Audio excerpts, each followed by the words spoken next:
بسم اللہ الرحمن الرحیم۔ السلام علیکم ورحمۃ اللہ وبرکاتہ۔ الحمد للہ حمدا کثیرا طیبا مبارکا فیہ، والصلاة والسلام علی سید المرسلین محمد وآلہ وصحبہ اجمعین، اما بعد۔ حاضرین و ناظرین، یہ درس قرآن نمبر 143 ہے، اور آج سورہ بقرہ کی صرف ایک آیت کی تلاوت و تشریح کی جائے گی، آیت نمبر 179۔ اعوذ باللہ من الشیطان الرجیم، بسم اللہ الرحمن الرحیم۔ وَلَكُمْ فِي الْقِصَاصِ حَيَاةٌ يَا أُولِي الْأَلْبَابِ لَعَلَّكُمْ تَتَّقُونَ۔ صدق اللہ العظیم۔ لفظی ترجمہ یوں ہیں، وَلَكُمْ، اور تمہارے لیے، فی القصاص، قصاص کے حکم میں، حیات، زندگی کا سامان ہے، یا اولی الالباب، اے عقل مندو، لعلکم تتقون، امید ہے کہ تم اس کی خلاف ورزی سے بچو گے۔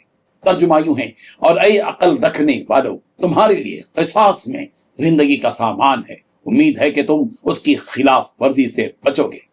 تشریح اس بات کی ہے کہ اس آیت میں ایک اہم ترین بات بیان کی گئی ہے جو یقیناً غور طلب ہے۔ قصاص یعنی جان کے بدلے جان کا جو قانون اس آیت میں بیان کیا گیا ہے کہ اگر کسی آدمی نے جان بوجھ کر ناحق کسی کو قتل کر دیا تو شریعت کا قانون یہ ہے کہ اس قاتل کو بھی قتل کر دیا جائے۔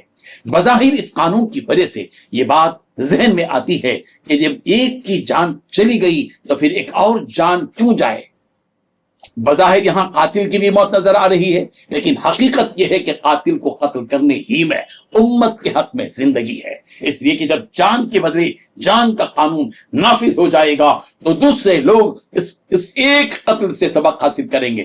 سینکڑوں نہیں، ہزاروں نہیں، بلکہ لاکھوں لوگوں کو اس بات سے سبق ملے گا کہ ایک قاتل کو اس کے قتل کی وجہ سے موت کی سزا دی گئی۔ اس طرح ایک قاتل کی موت ہزاروں نہیں لاکھوں کی جانوں کے بچنے کا سبب بن جائے گا۔ ہر قبیلے اور خاندان کا آدمی اس بات کی فکر مند رہے گا کہ ہمارے خاندان کے کسی فرد کو کوئی قتل نہ ہو۔ حضرت سعید بن المسیب رضی اللہ عنہ نے بیان کیا کہ 5 یا 7 آدمیوں نے کسی ایک شخص کو تنہائی میں پوشیدہ طور پر قتل کر دیا تھا، تو حضرت عمر رضی اللہ عنہ نے ان 5 یا 7 اشخاص کو ایک شخص کے قصاص میں قتل کر دیا اور فرمایا کہ اگر شہر صنعاء کے سارے آدمی مل کر بھی ایک شخص کو قتل کرتے تو میں ان سب کو قتل کر دیتا۔ یہ بخاری کی روایت ہے۔ بہرحال قصاص کے قانون پر عمل کرنے سے بہت سی جانیں بچ جاتی ہیں۔ اس قانون پر عمل کرنے سے لوگ ایک دوسرے کو قتل کرنے سے باز رہتے ہیں۔ اسی لیے اس آیت میں قصاص کو حیات یعنی زندگی کا ذریعہ قرار دیا گیا، اور اس قانون کی افادیت کو سمجھنے کے لیے عقل کا استعمال کرنے کی اپیل کی گئی کہ اس جملے کے ذریعے کہ یا اولی الالباب، اے عقل رکھنے والوں، سمجھو اس بات کو کہ اگر قصاص کا قانون تم پر لاگو کیا جا رہا ہے، نافذ کیا جا رہا ہے، تو اس میں تمہارے لیے خرابی نہیں ہے، اس میں تمہاری معاشرے کی موت نہیں بلکہ پورے معاشرے کی زندگی ہے۔ اسی لیے اس بات کو سمجھنے کی ضرورت ہے کہ بعض جاہل قسم کے لوگ قصاص کے قانون کو ظلم سمجھتے ہیں، یہ ان کی جہالت اور بے وقوفی ہے۔ ہمارے ہاں قتل کے بدلے میں جیل میں ڈال دیا جاتا ہے، اور یہ قتل کی روک تھام کے لیے کافی نہیں ہے، اس لیے کہ جو شخص قتل کے بعد جیل کی سزا کاٹتا ہے، سزا کاٹتے کاٹتے اس میں جرأت پیدا ہو جاتی ہے اور وہ خیال کرنے لگتا ہے کہ چلو ایک اور قتل کرتے ہیں، جیل کی سزا ہی تو کاٹنا ہے۔ اور سینئر قیدی جو برسوں جیل میں ہوتے ہیں، ان کا مقام بعض جیلوں میں جیلر سے بھی بڑھ کر ہو جاتا ہے۔ اس کا مطلب یہ ہوا کہ سینئر قیدی کا درجہ بعض مرتبہ عملاً جیلر کے برابر ہو جاتا ہے۔ یہ اور بات ہے کہ وہ قانوناً قیدی ہی رہتا ہے۔ اس لیے یہاں پر سمجھنا چاہیے کہ یہ قانون کیوں بنایا گیا۔ عقل مندوں کے لیے اس میں یقیناً ایک سبق ہے۔ قرآن مجید میں یا اولی الالباب کا لفظ استعمال دوسری جگہ بھی ہوا ہے۔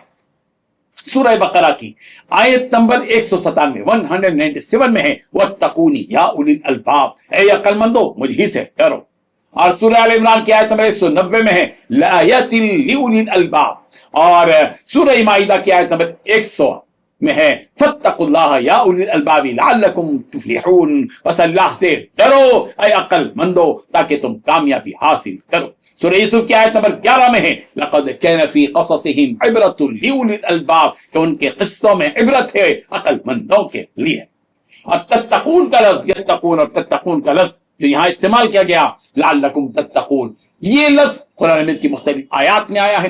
سورہ بقرہ کی آیت نمبر 21 میں ہے والذین من قبلکم لعلکم تتقون، سورہ بقرہ کی آیت نمبر 63 میں ہے بقوت واذکروا ما فیہ لعلکم تتقون، اور سورہ انعام کی آیت نمبر 153 میں ہے ذالکم وصاکم بہ لعلکم تتقون، اور سورہ اعراف کی آیت نمبر 65 میں ہے افلا تتقون۔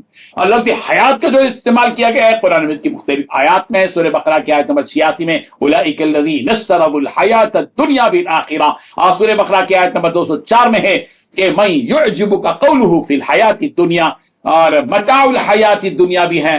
اس طرح قرآن مجید کی مختلف آیات میں اللہ تبارک و تعالیٰ ان آیات سے ہم سب کو سبق حاصل کرنے کی توفیق عطا فرمائے، آمین۔ وآخر دعوانا ان الحمدللہ رب العالمین۔